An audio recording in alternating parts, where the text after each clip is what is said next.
A very pleasant Thursday morning to you. Welcome once again to Untengle on the Bridge 99 FM.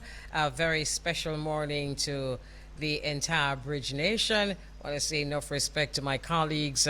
And of course, a very special morning to Team Untengle. Thanks for joining us on the bridge once again. This is how we start you off on Untengle. So, it is now time to untangle the trending. Lafayne, where are you?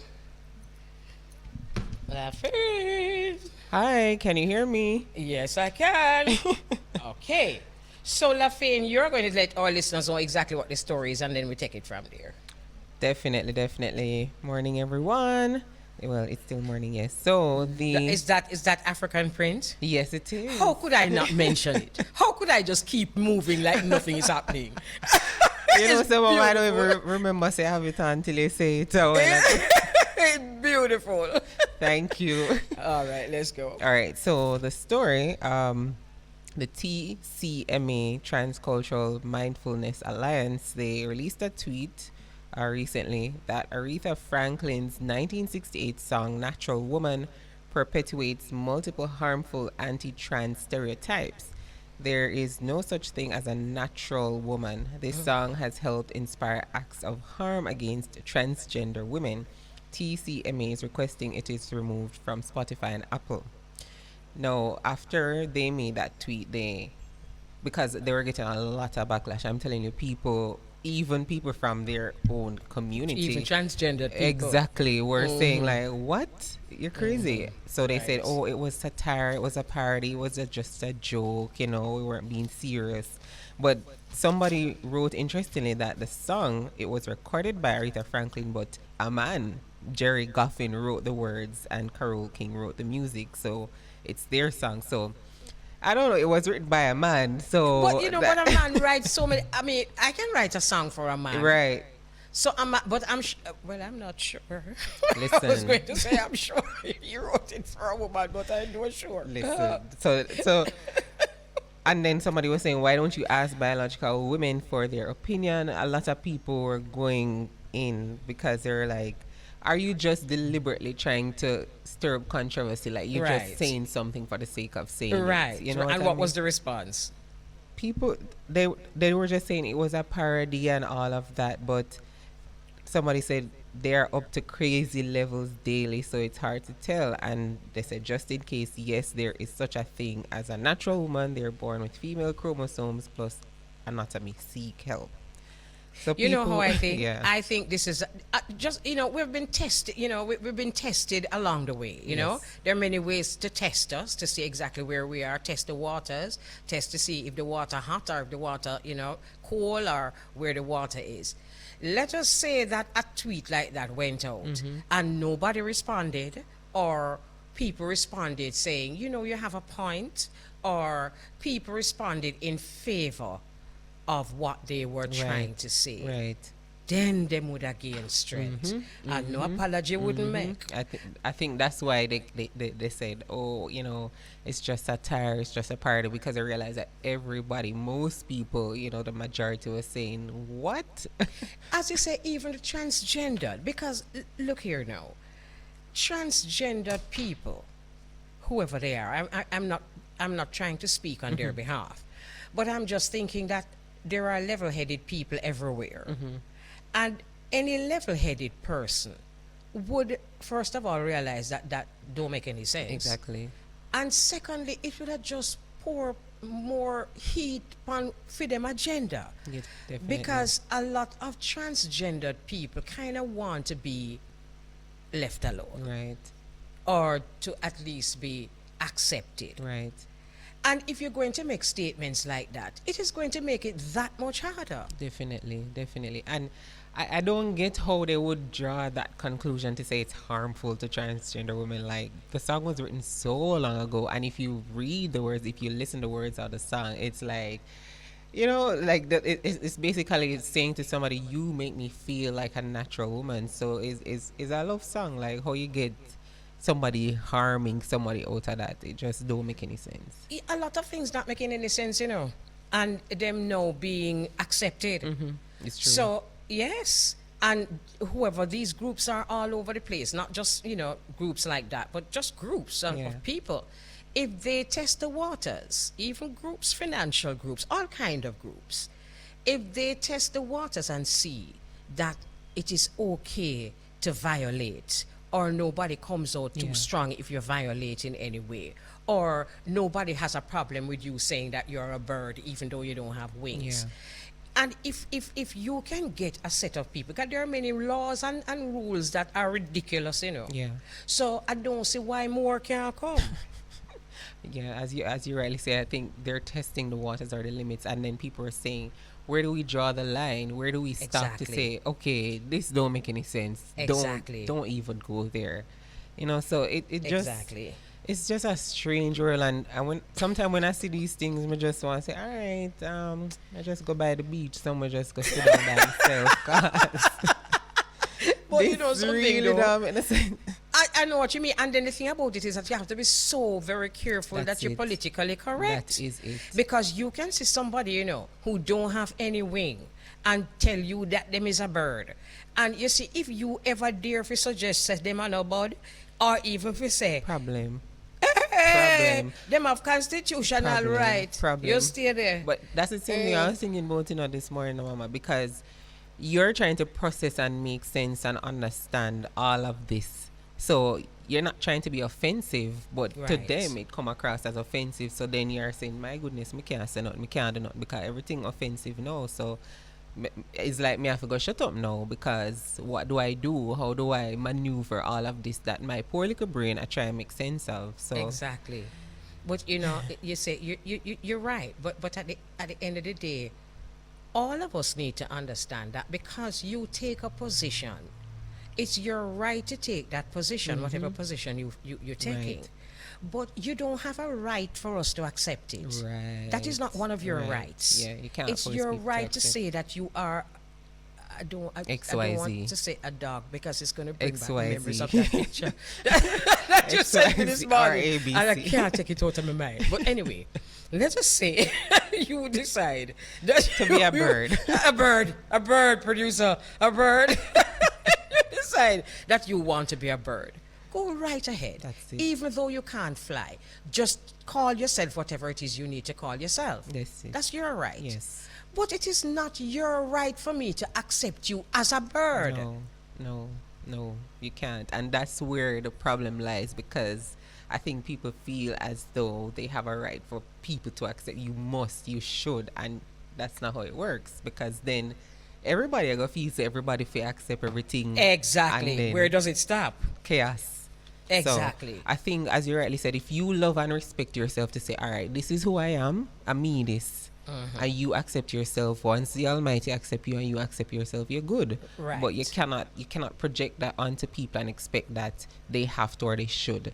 That's not right. I don't agree. And I with think this is what is happening in the society, and this is why people are being so resentful. Yeah. Because you're trying to project what you think onto others, and if you just be, we will have to accept you. Yeah. As you said, right. The creation is going to accept you. Right. So we will have to accept you. But once you start to tell us what we must do and what, let me tell you the danger. It's like society is telling us what to think. Right. Society is telling us how to think. And now society wants to tell us how to feel. Danger or something that, Very, very, very, very, very. And that's why sometimes I just kind of disconnect, because it gets a lot. And you're just like, you want to get upset, you're stressed out, you're frustrated, because you said, boy, we really don't understand. Like, you can do no right. It doesn't matter what you say or do. Somebody's going to be offended. And then freedom is no conditional. It's all right, you free over this, but then that infringes on my freedom, and exactly why should it? Because if we're going to draw lines, let's draw lines. Exactly. If we're going to have boundaries, let's have boundaries that all of us need to adhere to. Right. Because it is your right to be whoever you want to be, And it is my right to not want to be a part of that. Facts. That's my right. Facts. And whoever I choose to be, if you don't specially dig it, that's your right. But it's not your right to tell me who to be. Right.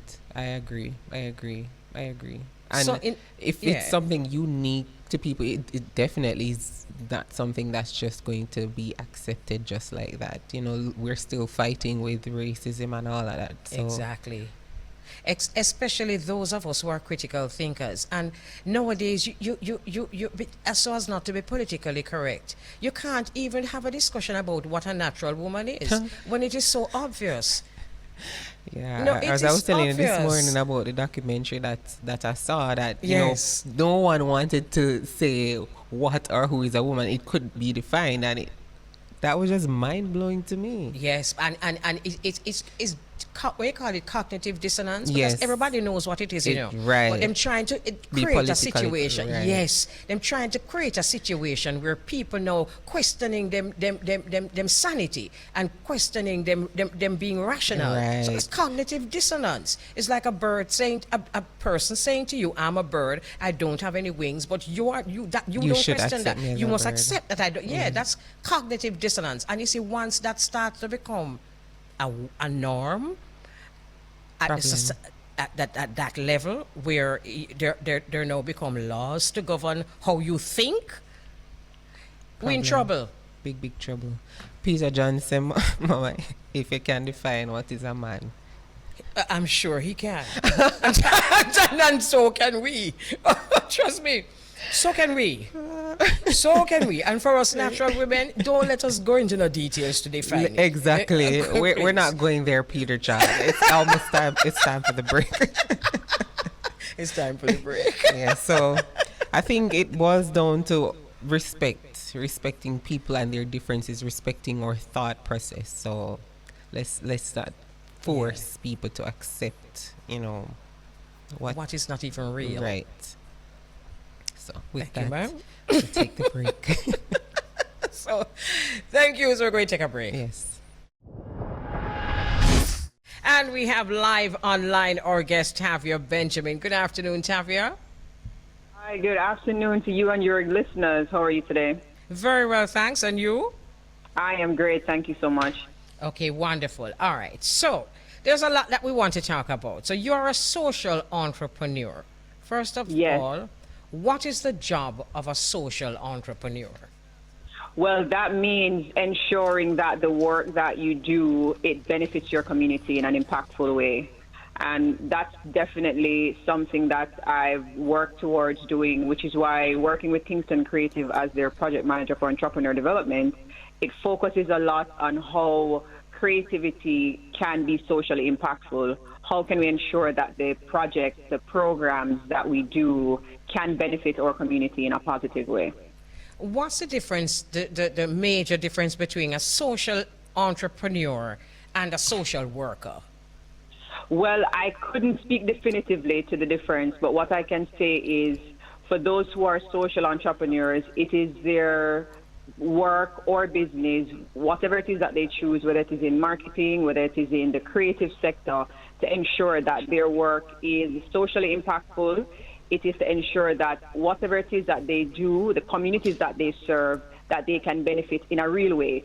And it is something that can change their lives. And so maybe there is no difference, but I can definitely speak to the dictionary if I were to say definition of that. But I suppose they both work in line together. Okay, I'm thinking that a social entrepreneur like yourself perhaps would really deal more with internet matters, social media matters. Is that right? Well, that is a part of it. And one of the programs that we are doing at Kingston Creative, Hack the City, is focusing on bringing creatives and techies together. So that is the technology side of it. How do we ensure that our creatives and our tech enthusiasts can come together to look at solving problems that they see around them? All right, And before I we mean- get to that though, but let me, we you know, don't assume that all of us just know is what name project manager for entrepreneur development. So, like myself, yeah. So let us take it one step at a time. As project manager for entrepreneur development at Kingston Creative, what Yes. is your specific task? Well, what it means is that there are different programs that are offered by Kingston Creative, and some of them under a specific program called Createch. And what that is creativity and technology merged together. The goal is to ensure that any creative that connects with Kingston Creative, that they are able to benefit from different programs no matter the stage that they're in. So, for example, let's say a creative starting out and you're like, okay, I have this business idea or I have a logo and I need to get it registered so I can start out. There are programs, for example, the Business and IP Registration Program that will take them through that registration process. Then another creative who is in another stage of their career, who they've started their business, they've, a couple years in, and they want to get more information or more training on how to take their business global. There's the accelerator program. So my job is really to ensure that regardless of where a creative is in their journey, they're able to access different programs, they're able to access different support that can take them to the level that they want to go to. Got you. And we keep hearing the word creative. What constitutes a creative? Well, the creative and cultural industry, CCI, spans a wide area. So you can take it from gastronomy, which is the food people. You can take it from the visual artists, which the painters. You can take it from music. You can take it from the fashion designers.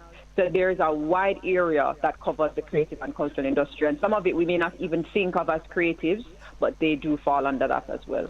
What if someone who you never even would have thought of as a creative comes to a place like Kingston Creative?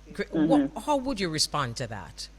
Well, for sure, whatever it is that their ideas are, we would definitely have conversations to see, okay, is there any project that they're working on that can fall within the creative and cultural industry? And even if it doesn't, there's always room for volunteers to support the work that we do. And so there may be people who don't fall under the creative and cultural industry, but they support it. Yes. They are willing to volunteer with us. There's always room for that. There's always a call for volunteers to support in whatever way that they can to propel the work that we're doing within Jamaica and specifically within the art district in downtown Kingston. This sounds very exciting, and it sounds like a very exciting job. And for people who consider themselves to be creatives, this sounds wonderful. Definitely, this is where they want to be. All right. So networking events, registration, drives, and I keep hearing hackathon. For a lay person like me, when I hear hacking or anything, immediately I think of my computer being hacked. What is what is a hackathon? Well, let me put you at ease. This hackathon is a creative hackathon. So hackathons take different formats, and some of them is coding, and it's complicated. Some of them is on a negative side. But this time around, it is a creative hackathon where it is really hacking a problem. It is coming up with a solution to solve problems that you observe within Jamaica and your communities. So we're bringing creatives together. We're bringing tech enthusiasts, so those people who are into the technology. We're bringing them together to solve an issue that they see within the space. And these solutions that they come up with must fall under 1, 2, or 3 of the United Nations Sustainable Development Goals. Now, we will have representatives from the United Nations Development Program who will help these creators and techies to understand what these SDGs are. So what are these things? I know you're about to go there, don't you? So there's about 17 of them. I will not take the liberty of reading them all off. Okay, but all there are right. some of them that falls under, food security, sanitation, health, water, safety. So there are different areas, and the purpose of it is really for a better society, for a better Jamaica. So how can we ensure that the solutions that we come up with as creatives, that they can benefit our community?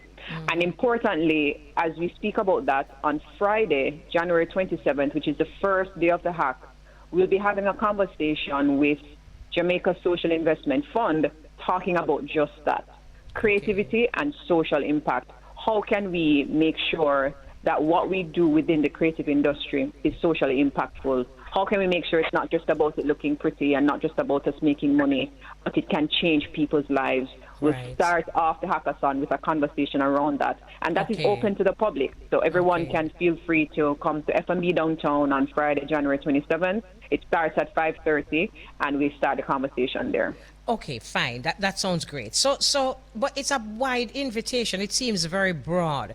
Who specifically are you inviting? And what do they have to have in mind before they even come?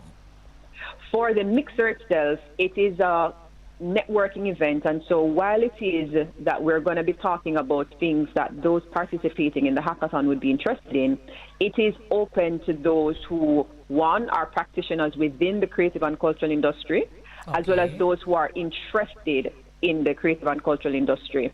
So they would come there not just to be a part of that conversation about creativity and social impact, but as a general networking event where they can meet other people within their space or meet other people who they can connect with for projects that can benefit the community.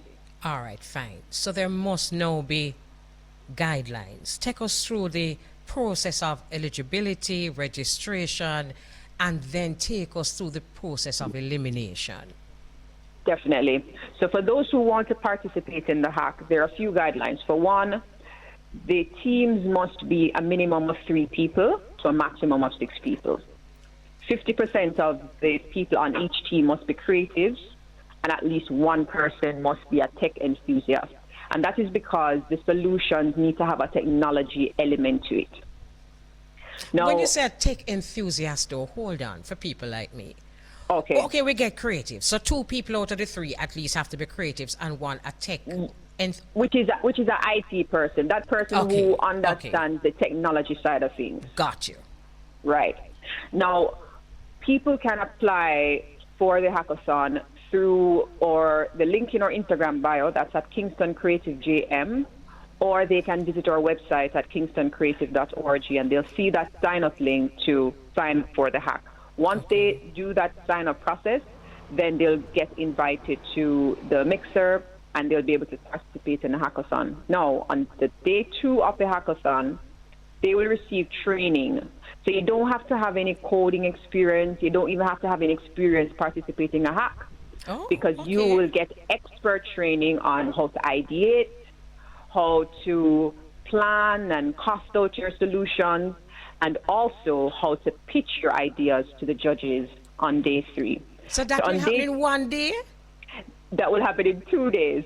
So on Saturday, the teams will come together, they'll get their training, and then they'll submit their solutions at the end of the day. At the end of that day, we will select between the top 5 or top 10 who will go to day 2. All right, fine. Hold on again. So how the group them now going to be chosen? I don't get that part. So for the teams, people who apply can say, hey, so let's say, for example, Elise Kelly says, hey, I want to do this hack, and I have a team of 2 people or 3 people. So you have a team, you're good to go. But what if it's just you and you need a team? Then you need to come to the networking mix-off, because on that day, you're able to network with other people who have applied for the hack, and then you can form teams. So let's say you need a techie, you can then find someone at the mixer. Let's say you need a creative to add to your team, then you can find some other mixer. So the mixer is critical because it will ensure that anyone who doesn't already have a team will help you to form one there. Right. Okay, so we're pitching ideas now, Tavia. So you're going to have to, let us say you didn't have a team. I can understand those who had a team. Let us say you've just come and you're choosing a team. What is the likelihood of you and this person having the same philosophical thoughts so much as to pitch an idea like that? Well, the idea is on the day of the mixer, what we'll encourage people to do is have their ideas together to say, hey, this is my idea and this is what I need. Now, when we ask people to sign up for the hack, we ask them to choose at least 3 areas that they want to cover. What that does is allows for flexibility. So let's say you had an idea around education and I had an idea around healthcare. is there a way that when we come together in a team, we can merge those ideas together, or we can find a way to come up with something new? So it's a very exciting, dynamic hackathon. Yes, it sounds that way. Even if you come with something, you may not leave with it. You may leave with something even better than what you came with. So it's what age group you're talking about? Say that again? What age group you're talking about? We're talking about 18 years and older. So we're not limiting it to the older. I won't list any ages above 18. That's nice. So we're inviting all to come and be a part of this exciting event. Wow, it sounds exciting. The only thing I'm trying to visualize it, Tavia, and it sounds almost too exciting because you know the creative energy and the people who have these creative spirits. Yes. Can you monitor all of that energy? Listen, I have been tasked with the job of moderating the team selection, so I will do my very best to channel the good energies in the room, ensure everybody leaves with a team.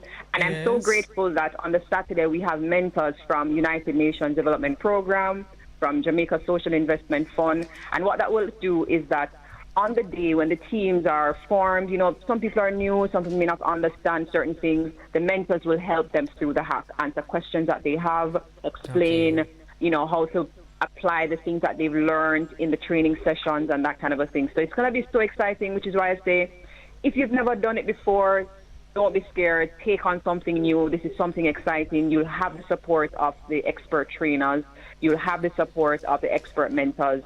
And it will just be something that's super exciting. And the pinnacle of it is that, one, you'll be able to come up with something that can benefit your community in Jamaica.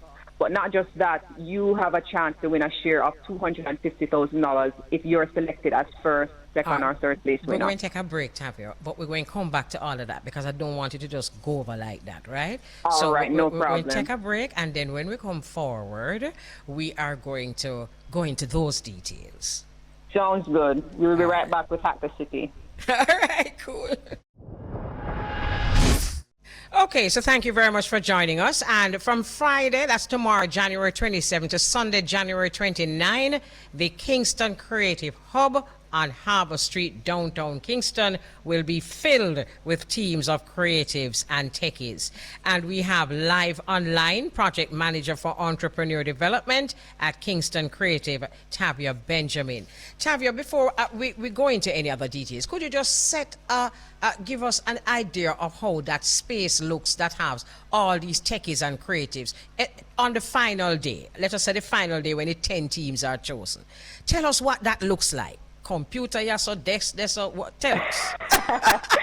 Well, the Kingston Creative Hub at 107 Harbour Street, that's the second floor. Listen, it is wild. We'll see teams in offices. We'll see teams in the open space where there's hot desking. We'll see teams in what's called the swing storm, the podcast room, the board. They're everywhere with their laptops and their solutions. And on the final day, which is the Sunday, they'll actually be pitching to judges and a small audience to say, hey, this is my idea. This is what we're proposing to solve this specific problem in Jamaica. And it's going to be so exciting to see how the judges deliberate and decide who walks away with a share of $250,000. Who are some of the judges? So for some of the judges, we have from It's Pixel Perfect, we have a tech enthusiast from that team, which is Lastarda Lee. We also have Andrea Dempster-Chung, who is the executive director of Kingston Creative. We have a representative from the United Nations Development Program. We also have Jean-Claude Walters-Dunn, who is from Z-Rise, who himself has participated in a similar kind of activity like this, and so he has some experience being the winner of that as well. And so it's going to be so exciting because there's a mixture of both, as we've been saying, techies and creatives who are overseeing the judging of this exciting event. And there's also on the Saturday a judging panel which will decide who makes it to the finals. And on that judging panel, we have Andrew Dempster-Chung of Kingston Creative again. Myself will also be on that judging panel. And we also have Adrian Dunkley, who is the president of the Jamaica Technology Digital Alliance. So it's right across the board, experts who understand what they're looking for, and just ensuring that the teams that walk away with these prizes do have solutions that are going to be impactful. All right, so let us talk about the prizes now and also who is funding this whole event.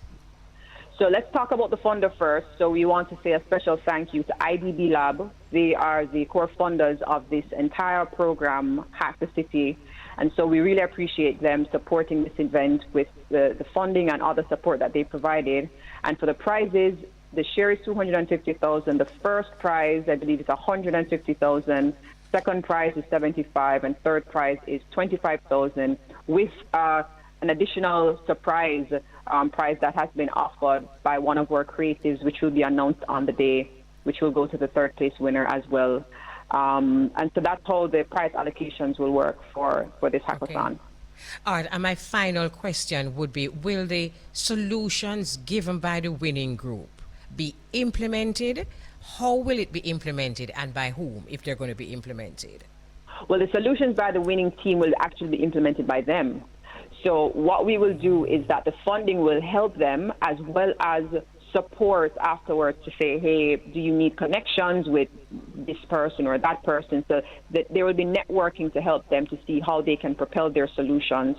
And we will be checking in with them throughout a 3 to 6 month period as well, to see how they're coming along, what support they need in order to implement these solutions. So there will be a 3-month check-in. There's also a 6-month check-in, just to make sure that they would have, worked through what their solutions are. And if they need support and we can provide it, we'll make those connections for them as well. Wonderful. I'm just thinking to myself that you said 18 and over. Listen, let's go, Elise Kelly. Is that you telling me you're going to apply? No. I'm just saying to you, if over means in my age group and they do come, please be very patient with us. Because of course, definitely. We've never had this before and we might be overly zealous. And that is completely fine. I welcome all of you to please apply for the hackathon. As a matter of fact, even if you have additional questions, send in that application, but please come to the mixer. That's tomorrow, 5:30 to 8:30. I'll be moderating the proceedings. There are not enough questions that you can ask me. I am very open. Let's just have a good time. Let's get you in some teams, and let's just hack the city for better.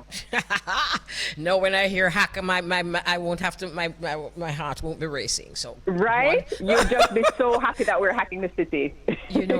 Tavia, wonderful talking to you. You've made us feel very excited about the venture, and I'll be following through to see who wins and to see what idea they came up with.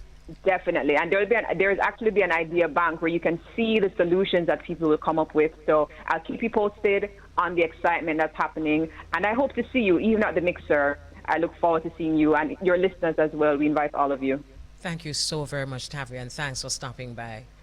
Thank you so much for having me, and have a great one. You too. Wonderful. Isn't that amazing? I'm sure for those who are being called creatives and techies, I'm sure you creatives and techies are very excited about this. So it's from Friday, January 27 to Sunday, January 29. The Kingston Creative Hub on Harbour Street, downtown Kingston, are going to be filled with teams of creatives and techies, and they're going to be developing innovative ideas and pitch them before a panel of judges that you just heard Tavia tell us who that panel of judges, who they are, and of course with a chance to win cash prizes. Sounds wonderful to me. So as you heard Tavia say, use the opportunity to be a part of this, and the mixer sounds like a wonderful opportunity to learn a whole heap.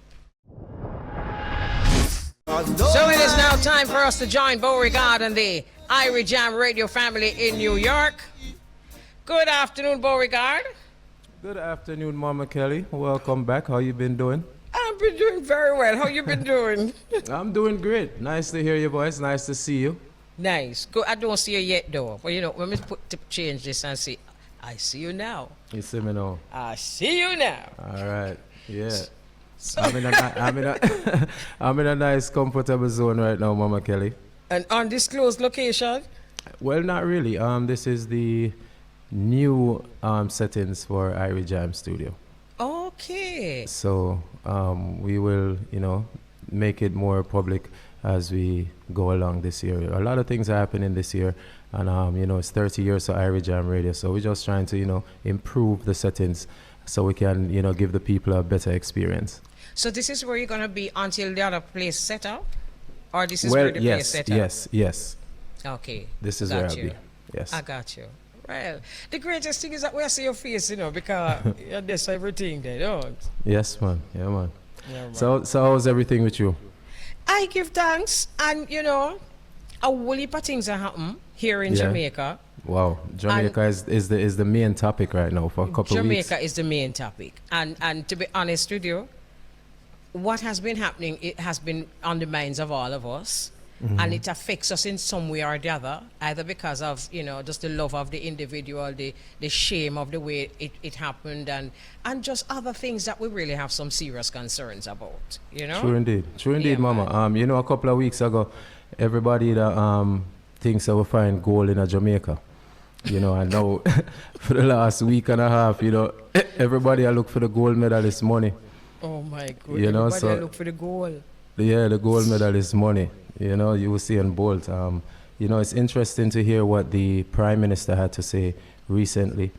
I think, you know, he made some strong points about, you know, the way in which we are handling the situation, and, you know, the way in which information is being sent out, because everybody is watching Jamaica, and this definitely can affect Jamaica's financial sector. You know, if we feel that, you know, someone, a high-profile citizen like Usain Bolt can lose so much money in his home country, then, you know, maybe the rest of the citizens of the country are not safe. So, you know, we have to be careful. And, you know, people were talking about how long it took to make a statement, but, you know, in all rights, you know, I said I'll wait to hear what he has to say, and he actually came out and said he had to get the facts together and make sure that what he's saying was the correct and credible information that he's giving out to the citizens of Jamaica. So, you know, he came out and covered that topic. You know, the most of us here in Jamaica, although we hear what he has to say, we are concerned about what the international friends have to say. But where our major concern lies is, will Bolt get back him money? Yeah, that is the main topic. That is the main thing about this whole situation. You know, we see even the FBI, they're saying that the FBI is going to be in Jamaica. I don't know how I feel about that. I'm wondering if, you know, we are not capable of taking care of these situations on our own. You know, even though Bolt is an international figure, you know, we're wondering, you know, why can't it be investigated in Jamaica by Jamaicans? Want me tell you why? Yeah. Because you see, a situation like this, it is obviously involving a lot of high-profile people. I don't care what them want to say or anybody else want to say. This kind of money don't just disappear from bank tellers like that, okay? Right.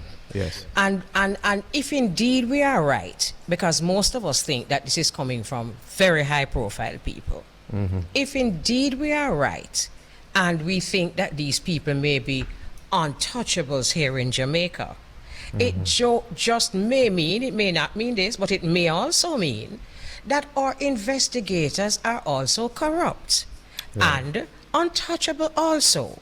And if we are right, hopefully we are not, but just in case we are, I am a lot more comfortable to have someone who have no affiliation with the bank, the people, nothing, investigating this particular case. And the fact that it is Bolt, yes, he has earned that. Yes. But what I was saying as far as that, and what a lot of other people are looking at, this could be the start of, you know, here comes the FBI every second now for every little thing in Jamaica. And I'm not saying that this is a little situation. No, but, this you know, is not every little thing. It can be the start of, you know, a ripple effect of here comes the FBI for this and here comes the FBI Yeah, for I that, hear you. and so forth. I get you. But it's just that this one is not every little thing. This one is not just an international story, but it's a national disgrace. Yes, it is. It is definitely. a disgrace. And it must be called that. And it's not a disgrace that is coming from your average Jamaican. Nobody believes that. Most people here and otherwise believe that this is an inside job of people with power. And they're even saying that it even extend out of the island into St. Lucia or somewhere like that. that they found other bank accounts linking to this case. So I'm not sure if that got the international, authorities involved. The other thing also is, Beau-regard, is that one speaks for itself because of the magnitude of the situation and the fact that it is the Sprint King. Yes. Another thing that has made us very concerned is just the rest of us, like 2 pence where we have in a free little bank account. Mm-hmm. Because it can thief to, Yeah, man. And almost billions. True. So if bank clerks have access to our money the way that it is being described that they do, that them can forge your signature, and as somebody mentioned, one of our listeners mentioned, that sometimes when you go to the bank, not even when you are trying to write your own signature to suit them, you have to write it over and over and over to suit them.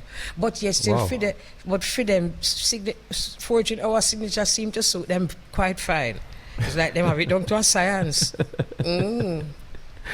Crazy. We're wishing the best for you, seeing both Mama Kelly, and for everybody who's involved. And we don't want to see people lose their hard-earned savings and their hard-earned money, things that they blood, sweat, and tears. You can't watch how people get their money. It's the fact that they earned it. So we want to see him get back his money. We want to see him get back.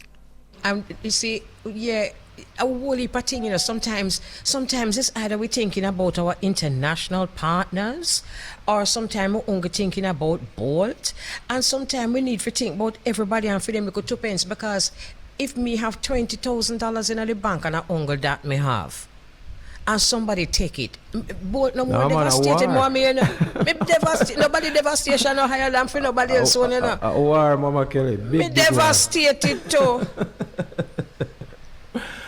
Big problems that, yeah, man. That $20 they mean just as much to me as the person we have them 2 million. That's all me I say. Yeah, the 20,000 mean just the same. I have the same value to me that your 2 million has to you.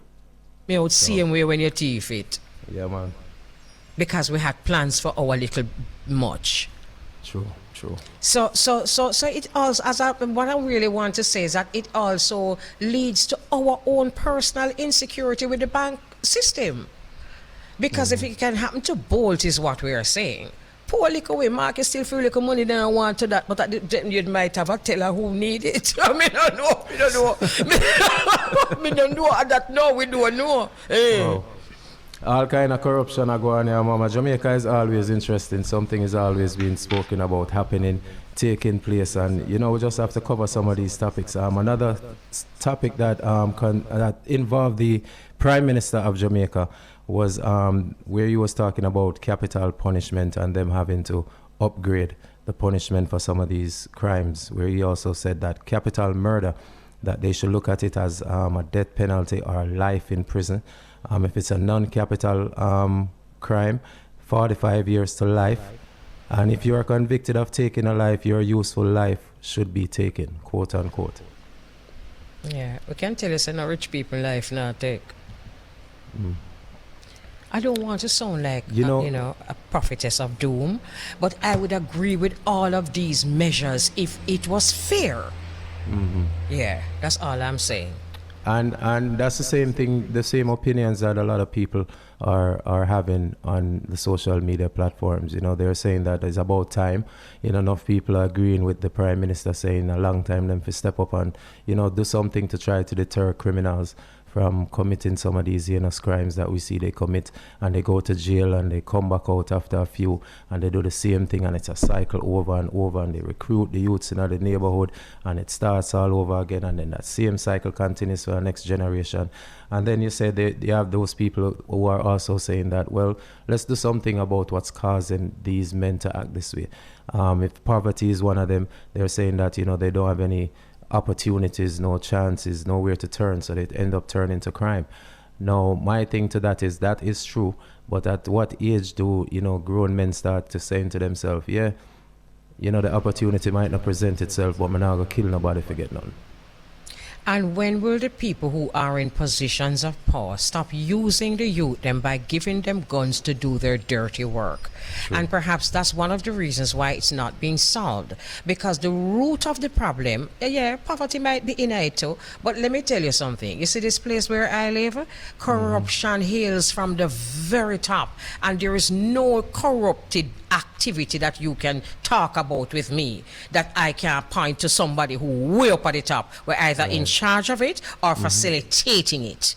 Right. So as long as those people will be protected by the system, which they are, and even with the bank situation with Bold, you're going to see it unfold for those who still don't know that you have certain corrupted people who are protected by the system. And it has a lot to do with how crime plays out here in Jamaica. Yes. So if you just keep on killing off or, sending the poor youth them to the gallows, I'm not saying that this is not going to be part of the plan, But all I'm saying is until it is a fair and just system, it's not going to work. Right. Mama Kelly, on that note, I believe we have to take a break. Not yet? Laugh. I think so.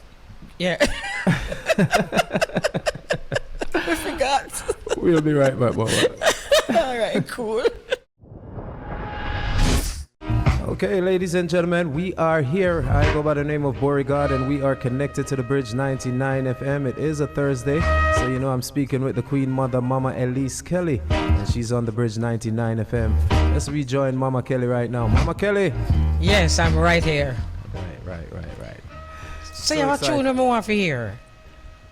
Oh, actually, I thought you were going to play a song, Mama. No, I was waiting to hear Beau-regard come in.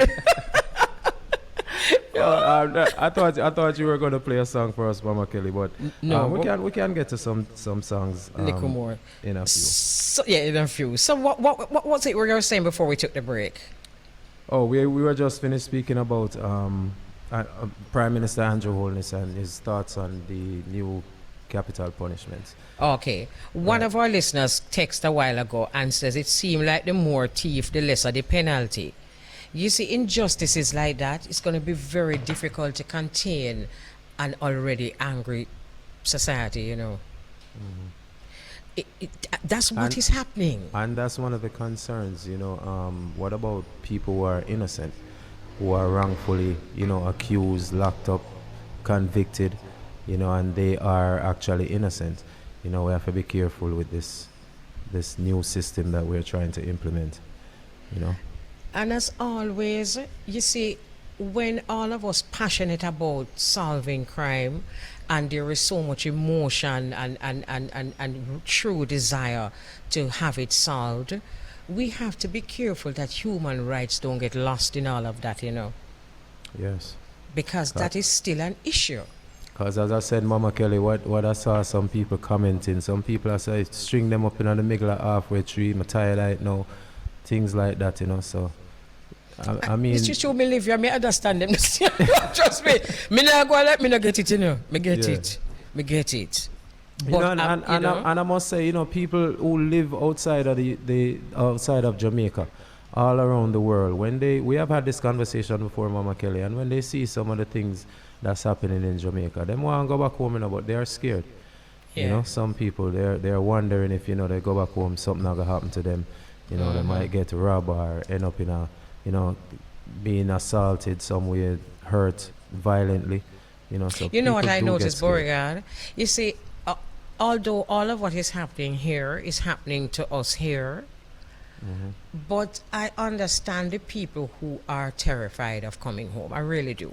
Yes. And you see, when you're in a space, sometimes you don't realize how anxious you are in the space until you come out.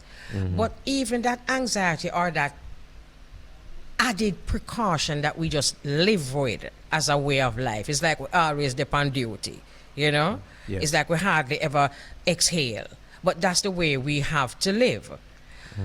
It's easier for us to survive because we know the temperature of where we are. You see, when somebody who not accustomed to living this way comes down here and has to perhaps at an adult stage of their life adopt this kind of crouch because no, because a crouch. Yeah. It becomes difficult, and that person is sensed. Predators sense that person as someone who is not accustomed to what is happening here. Happenings, yeah. Yes, because if somebody is going to say it, like one of them, I go say, Mama walk on, and I go say, yeah man, and then he might say to somebody, say, oh, I'm fine, thank you. How are you? Come over here. Come and pick my pocket.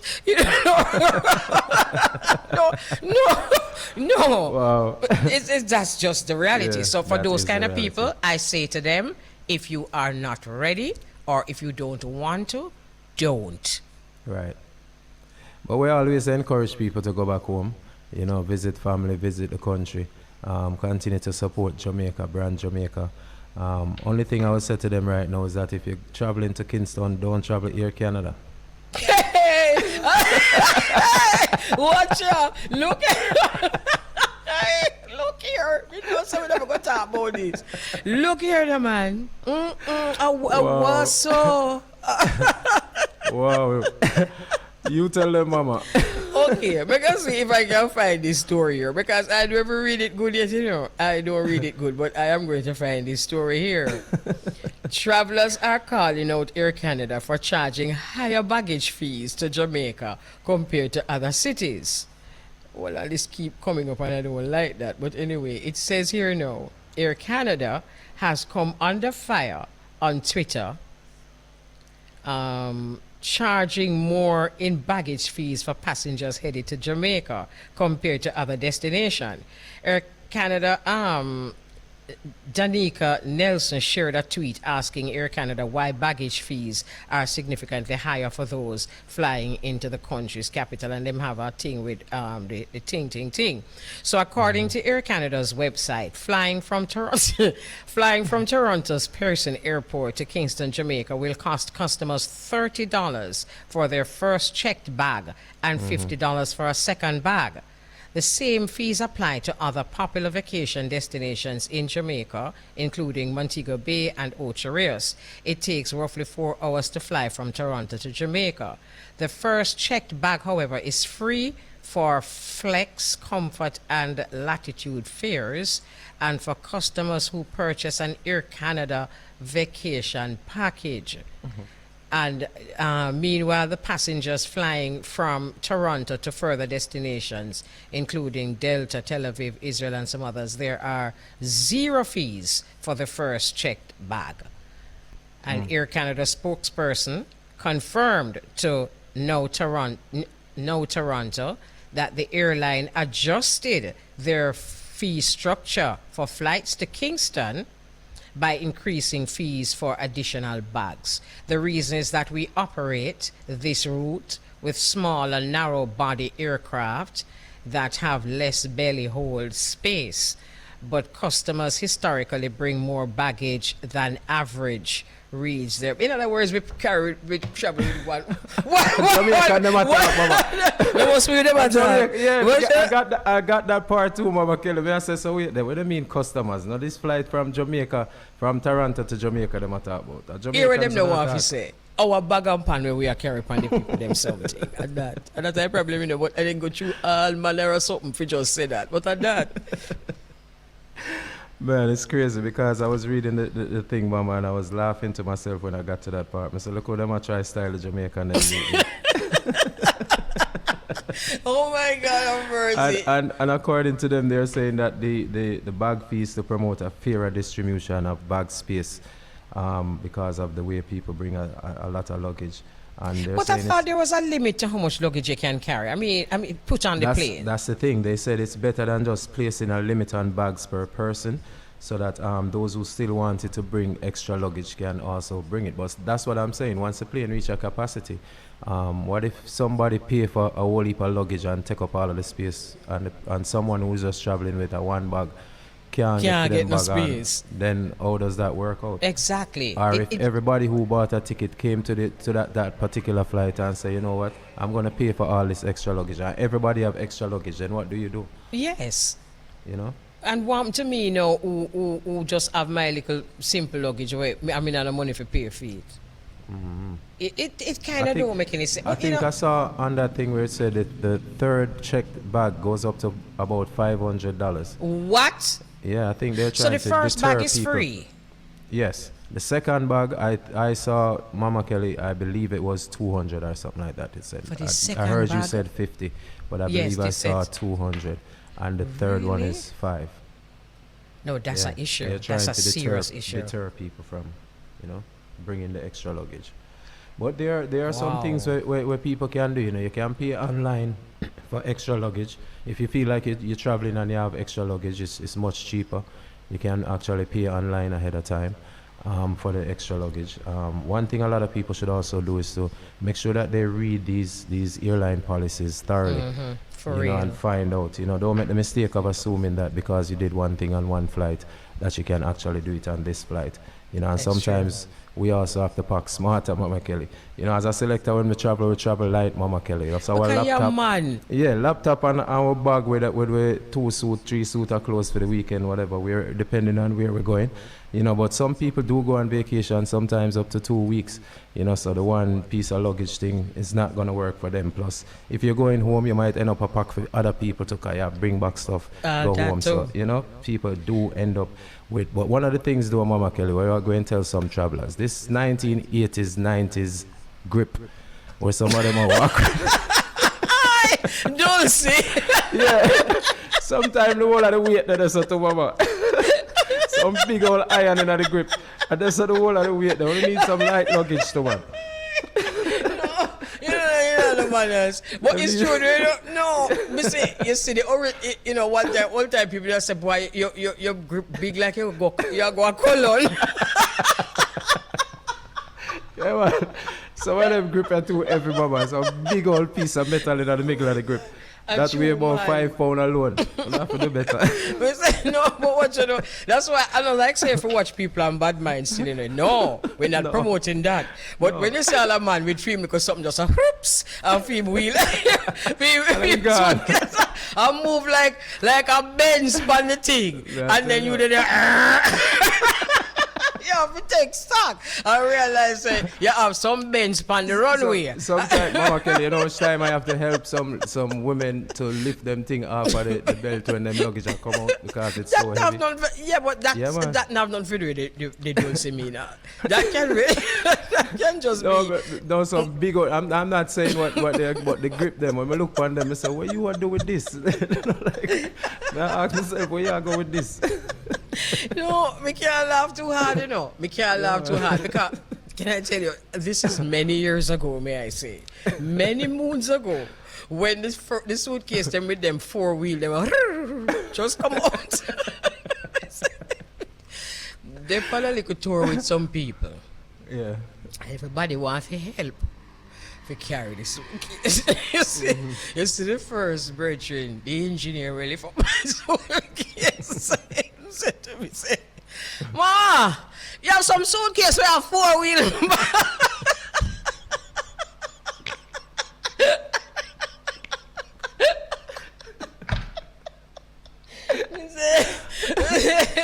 I said, Beau-regard, for the whole tour, the man don't make me forget it. By the time we reach home, the first thing we do, I buy one. Believe me. Trust me. Them balance too, you know? Stand up by themselves.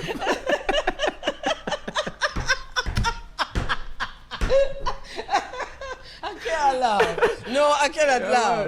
Because chivalry is one thing. You can pull it or push it. But if you have them big old something, me can see say, the man want to help and is a good person, but mama, you need to upgrade the thing. Me I tell you that. Trust me, I did. I'm just telling I did. Say, mama, say you have some 4-wheel grip.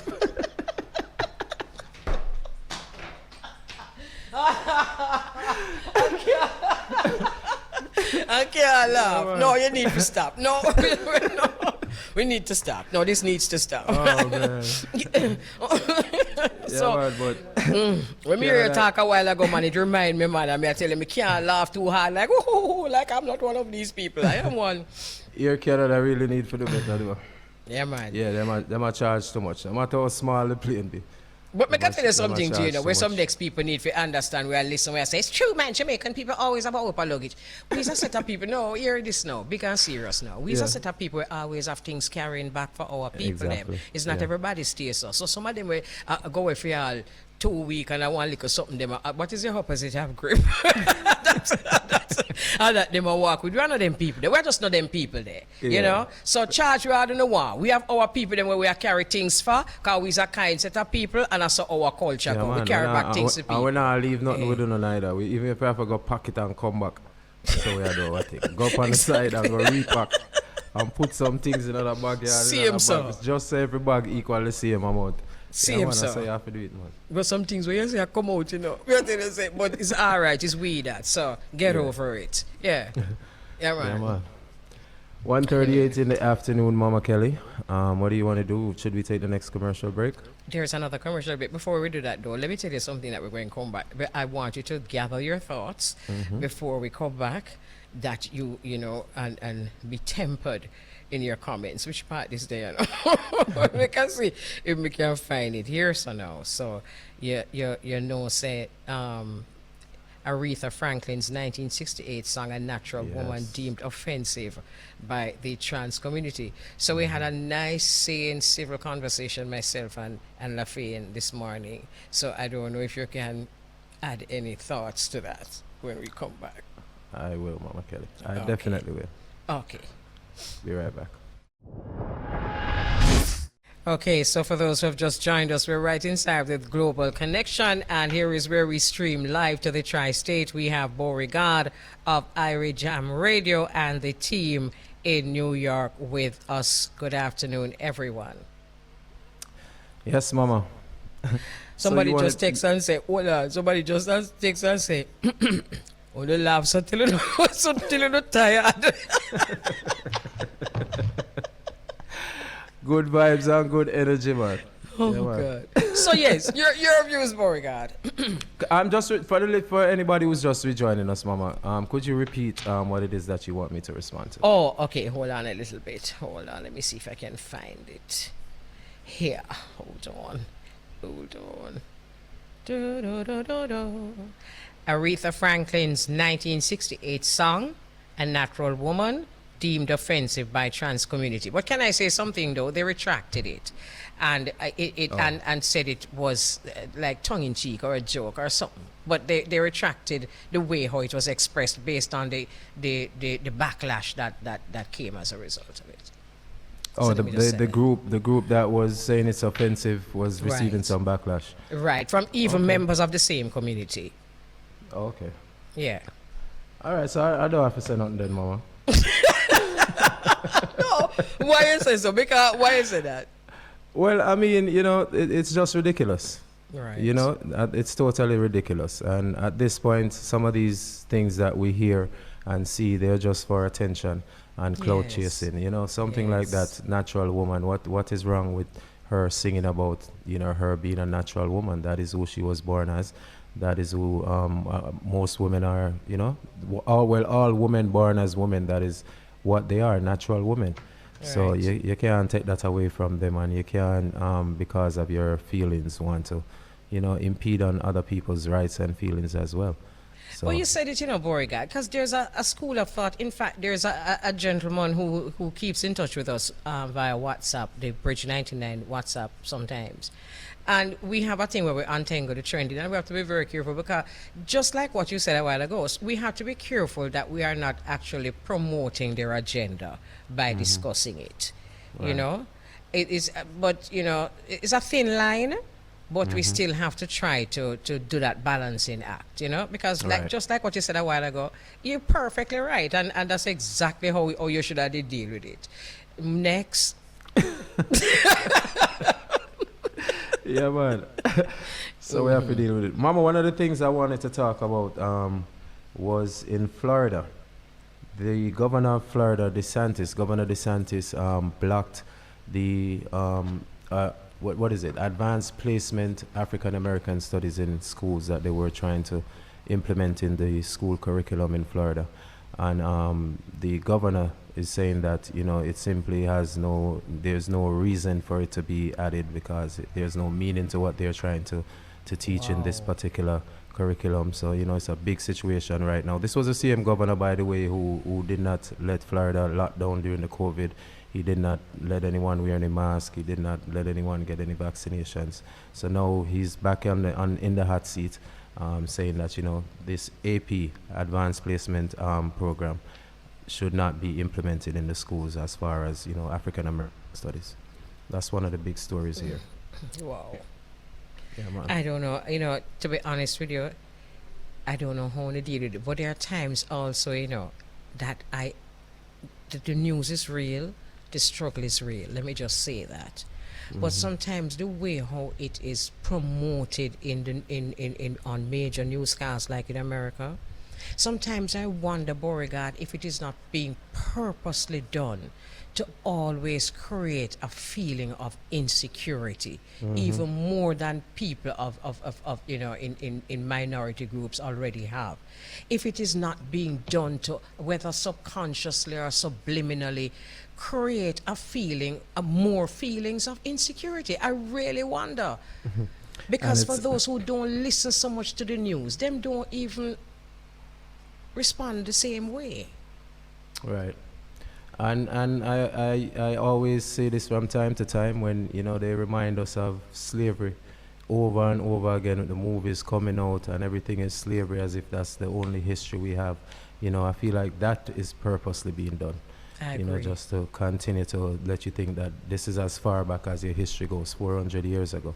You were nothing before slavery, and this is what you are after slavery. Let's work from slavery till now, and don't think of anything else. Don't study your roots. Don't study nothing else about yourself or your history. So. And there's no balance. It's not like there is that, and then there is where we are now.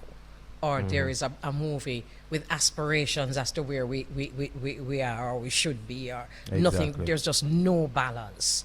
And it is disturbing. And yes, of course, issues like what you mentioned, of course we have to discuss it. But really there's another side to that still, because what are the people who it affecting doing? Voting back for the same man? Well, that I'm not sure. He recently won this election. So he just got into office now. He has maybe 4 more years before our next election. Yeah. So you see, that is a problem for me, even from Yasato, because I'm not sure about America election because I'm not really sure about America election. Yeah. But for those of us who have a kind of election, even if it's 30% of the people them turn out for vote, at least we know say that was the outcome of the election. And if that is so, why bother even complain if you're going to be voting back in that system, if you're not saying anything, if it's like your two hand them tie back or there's nobody not coming out. Me just no. So there is that, and then there is to me a system intentionally designed to always make you remember that you're a second-class citizen. Right. Sticking in the state of Florida, Mama Kelly, this next story. Feds announced a massive takedown of a fraudulent nursing diploma scheme. They're saying that the crime ring allegedly sold over 7,600 fake nursing diplomas and certificates. I saw that. Yeah, the officials said that the forged diplomas and transcripts were sold from what had been accredited schools to aspiring nurses in order to help candidates bypass the qualifying requirements necessary to sit for the National Nursing Board exam. Also, they were saying that the bogus credentials allow them to skip vital steps of the competency and licensure process. And once licensed, these individuals were able to find a job in the healthcare field all over the country.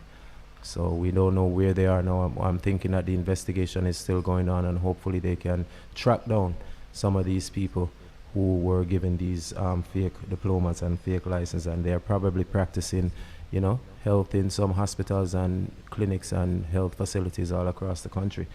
This is some scary stuff, Mama, because when you send your kids to school, you hope that they are met by a professional teacher who's a real teacher. who's going to teach them some real stuff. Or if you hire a lawyer, you hope that this lawyer is a professional, knows exactly what he's doing, he passed the bar exam, and is able to assist and to help you. Now, you know, I'm going to the hospital, mama, and you did a lay down and you tell the nurse that you have a migraine, and she asks you, which part of your body that? You know? So, I hope, and I'm sure, I know my nurses in New York not do them thing there in Connecticut and New Jersey. So big up the nurses here in the tri-state area. One of Jamaica gonna do that neither. Please and thank you very much. Big up all the nurses them in Jamaica. When I ask somebody which part migraine there. Yeah. You know what I say? I have a migraine and they must say which part of your body I hurt. Yeah, I'm gonna look for them like. But you know, but seriously though, Beau-regard, you know, I hope I'm not too cynical. I know I'm cynical, but I'm just hoping I'm not too cynical. But a long time people are buy them the same thing there, you know. So yeah. and then the people them who are buy them the something there, long time. The people from all about in a different countries all over the world, because scamming is a thing that is a part of life these days. But me not even gonna lie, mama. I never thought of it in this field that people would, you know, run with people life them with it. Like, you know. Oh, that's so sweet of you. Because no, me really cynical. No, me sure me cynical. Really? I never thought of it, Mama Kelly. I more than thought of it. So that is just to show now, say me doom. Because this is a more serious thing than anything else. So if you play a doctor with people life or play a nurse. The people who scam it, you see, that's the problem with enough we face, you know. We just too trusting in a world that there is no reason to be distrusting, right. Even with our money and our affairs. There is nothing that I have seen so far that tells me that scammers have a particular conscience that we're going to scam these people, but not the nurses. Oh no. The scammers are scammers is just unscrupulous people who will stoop as low as they need to go. But these nurses are in on it, Mama Kelly, because they paid the money to get these diplomas. That's what I'm saying. Look here, as long as there's a market, you know, and you know something, somebody needs to come in with some kind of hope. But my journey shows me that most people are cynical about many things. Yes. And a lot of these people may think to themselves, enough people are buy for them when I nurse son, so we are going like Sherry, I go buy, she buy for her too. And you see that cynicism is really part of what is at the root of the anarchy. Right, because people just don't trust the system anymore. So they don't necessarily have any conscience when they might do it neither. True. It's sad. Yeah, man. I know that time is running out on us, Mama Kelly, but one more story, and this one is still in the medical field. A U.S. gynecologist who molested patients was convicted of federal sex crimes this week. The gynecologist was accused of molesting hundreds of patients during a decades-long career and was convicted of federal sex crime charges on Tuesday. This one now, I don't know what this, well, I shouldn't even say I don't know what he was thinking. It's crazy. You know, let me just read this from one of our listeners. I'm just reading it as I read here now. That guy in Florida is one with an agenda, and we can't fall for that. Stand up strong against him and injustices everywhere, be it financial, educational, psychological, or whatever. He's too much, and you mustn't dismiss his rhetoric, but fight it using every weapon, including the courts also. Remember, the people have power, and we must utilize that power. And she says, and she puts this in capital letters, in every way. Nice. We definitely absolutely. There is an agenda there, Mama Kelly. There is an agenda there. And to tell you, this guy was one of Trump's biggest supporters to win. Yeah, he was a big supporter of Donald Trump. And that quotation came from Della, Sister Della Newben. We interviewed her on this forum already, and she's studying political science, I think, or black history. The things that she's studying qualifies her to really to say this and to understand the system and to understand what is happening. And we need to hear more from people like this, because it is just clear to me from the distance that I'm at that a lot of that is being put into your minds, that you cannot make it because this and that is up against you. And for those who don't know, like for example, some of us here in Jamaica who didn't grow up with a system like that, we're black too, but we don't have those thoughts, and so we make it. And therefore, a lot of it is psychological and it is intentional. Right. Anyway. It's funny you use that word there. They sometimes they run a lot of psychological operations on the public, you know? Yes. And that slave story over and over and over again. They use the news media. Yeah. They use the media. You hear what Malcolm X says about the media. Let's remember what him say about the media. Dangerous set of people the media can be, because we are being used. And it is right here on the media that we need to think it through and talk it through and have the same difficult conversations about what is not as obvious but more subliminal in messaging. True. Anyway, very true, Mama. When I come off of the area, see, I'm going to send you a picture. Yes. And let me tell you something. You see the picture that I'm going to send you? I don't think you're going to stop laughing the entire weekend. You hear me tell you? And it's a picture that I could never, we could never, ever. No, that's between me and you, Mama. Nobody else. Nobody else. Boy! But have yourself a wonderful weekend. You too, Mama. You do the same, and we'll speak again next week. Jamaica, love on you, take care of one another, and everybody be safe. Thank you very much. On the behalf of Jamaicans and New York, the very same sentiment. Bless up.